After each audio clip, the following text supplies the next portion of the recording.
Повечето хора мислят, че креатинът е само за мъже или бодибилдъри, а аз съм тук, за да ви кажа защо не е така.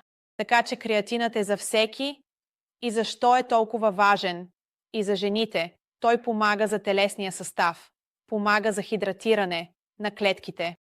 Така че в фитнеса и искате резултати, искате да изградите мускули. И тук идва ролята на добавките с креатин. Това е най-висококачественият креатин на пазара. Той е толкова чист и също така много лесен за приемане. Просто се смесва с вода и има 0 калории, което е плюс. Също така добавихме HMB. И какво прави HMB е, че помага за възстановяването. Така че може да отидете на фитнес или да бягате и да се чувствате много мускулно наранени.